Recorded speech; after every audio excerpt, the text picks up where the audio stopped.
Spirit. I think I told you this story when I was here last year, but if I did, pardon me, and I'm not really sorry that I'm going to tell it again, but this is a new church anyway. I could come every year and preach to 90% different people, so who cares? This is the only church in the world I could come and preach the same series of sermons and nobody would know it.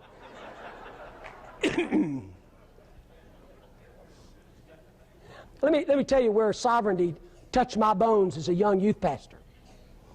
I was a young youth pastor, I don't remember the year, late 70s maybe, and I was still struggling with my self-image. And I knew in my mind, I'm special, I'm loved by God, God's made my body for a reason, blah, blah, blah. It's December, and I'm looking for a youth revival speaker in January. Some of you have already laughing because you've already heard it. But hang on. So this guy recommends this man by the name of Wayne to come and be our youth speaker. Well, I didn't investigate. I was about as naive as you could. I've been in the youth ministry about 15 minutes, so you know, hey. So I called this guy up to see if he had a spot in his schedule. The guy said, yeah. So I met him at the airport. I'm waiting at the end of the jetway. Little did I know, little did I suspect, that this guy would be the most handsome man who's ever walked planet Earth. I mean, he would intimidate Brad Pitt. So I'm sitting kind of at the end of the jetway, waiting for my speaker. And he comes out of the jetway, and I just hear music in the back, you know.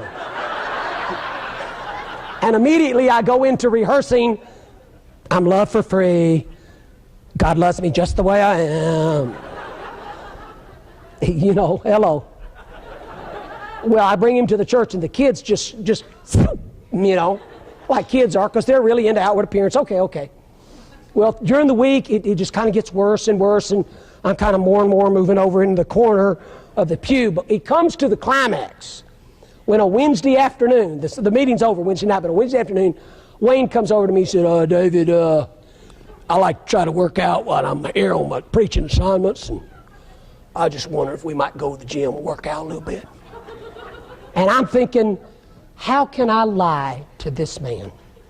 I have got to make up a story very, very quickly to save my life. Can I tell him the truth? Kinda.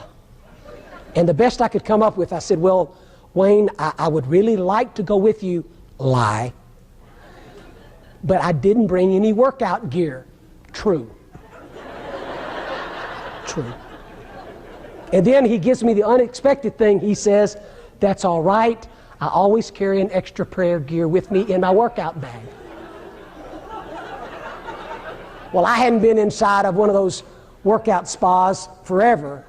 But, I mean, I was hungry. What was I going to say? I was really lying. I do not want to go with you. Well, I didn't have that much integrity. So I get in the car with him. We go. We get into the back of this workout gym. In the dressing room, we strip down our underwear. He opens up the magic bag. And he hands me a tank top. And I put it on. I'm telling you the truth. It comes down to right here. It looked like a nightie. I could put the thumbs in the armpit holes.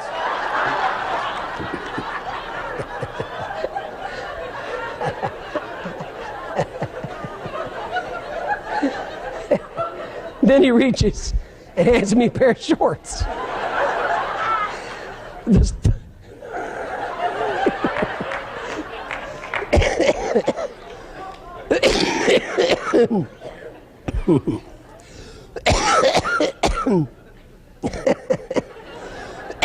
Okay, Dave, come together.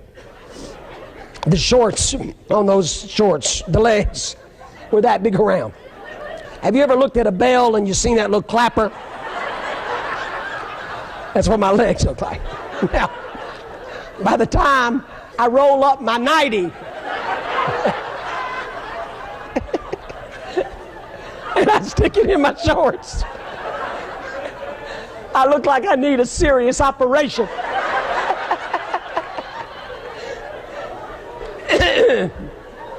He hands me a pair of tube socks. One size fits all. Liar! I put that thing on and on and on. I'm not making this up. I mean, it looked like a pair of support hose.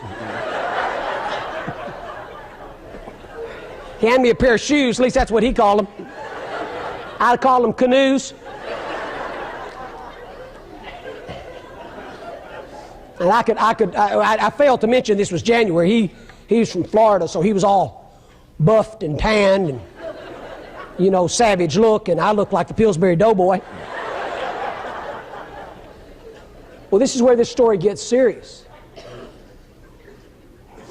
I was humiliated. I was just humiliated. And he walks on out in the workout thing. I just said, you go ahead, I'll be out there later. And of course, all the guys just come around because he was real buffed and people thought he was there for a contest, blah, blah, blah, blah, blah. So I finally just muster up enough courage, whatever's in there, and I walk out. I'm just so humiliated. I can't hardly breathe with myself. I mean, when I was a kid growing up, do you know I would bruise my legs because I would hit my fist on my legs? Didn't do that often, but I just hated my polio legs so bad. And some of you that struggle with self-image, welcome to planet Earth. Hello. Well, this is where the story gets serious. I end up sliding over, sitting on my tail behind a piece of universal equipment. And if I've ever had a real honest conversation with God, and I've had a lot of them, but I had a bone-to-bone conversation with God. I just kind of pulled up my chair to God's table and said, God, could we talk for a few minutes? And all the cliches and all the theological gobbledygook was gone, and I basically said to God, God, why'd you make me like me? Why'd you make me like this? Why don't you make me like him? Because you know what, God, this is what I believe. I believe if you'd made me like him, I believe I would still have loved you. And if kids gathered around me like they gathered around him, I think I'd have gathered them around Jesus. I think I would. I'm not even trying to tell you what to do, God, but I'm just honestly wanting to chat over coffee. Why didn't you make me like Wayne? And I tell you, God met me behind that piece of weight equipment, and he said, I got a couple of things. He said, you're pulling up your chair to my table? I'm pulling up my chair to your table. You ask me a question, I'm going to answer your question, son. Now you listen. And what I'm getting ready to tell you, you write it in stone. He was gentle, but he was strong. He said, I got two things I want to say to you. Number one, I want the thing about you that people are drawn to is your heart and not your body. Write it on a rock. And number two, I'm going to send you all over the place. And I'm going to demonstrate in you that I'm strong right in the middle of your weakness. Well, I remember I laughed like Sarah in the tent when God told her she was going to get pregnant. Because I was a little youth pastor out in the middle of the sticks, and when God said, I don't remember, I was trying to read my journal, I think he said, I'm going to send you all over the world. And that's what caused me to laugh.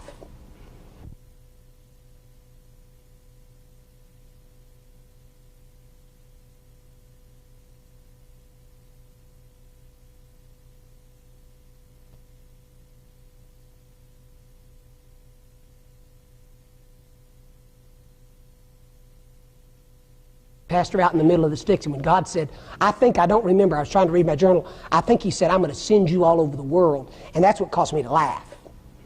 I'm not sure he said world, but I know it was big. And I laughed because I was a little youth pastor out in the middle of nowhere. It was still an important, significant work. But it wasn't glamorous like this is. And that's not a put down of Alamo City. I'm talking about traveling is glamorous. Hello. And I'm sitting here like Joseph must have sat here, and I'm saying to you,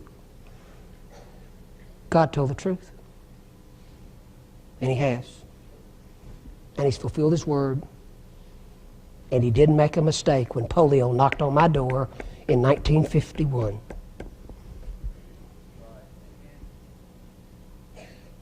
He did not make a mistake when the sperm and the egg united, and part of that united was cystic fibrosis. He didn't make a mistake. And when I cough up blood at night after preaching like this, he didn't make a mistake. He didn't make a mistake. When I get wheeled in and out with wheelchairs, he didn't make a mistake. And do you know what, folks? If I die, and I don't want to die like this, it'd be fine with me if God healed me. It'd be fine with me. It'd be fine with me, but I've been healed of the need to be healed. But I want to tell you this. If I'm breathing air in a ventilator, sucking air through a straw, and I die one of the most painful deaths anybody's ever seen, it will not change the goodness or the greatness of God one single molecule.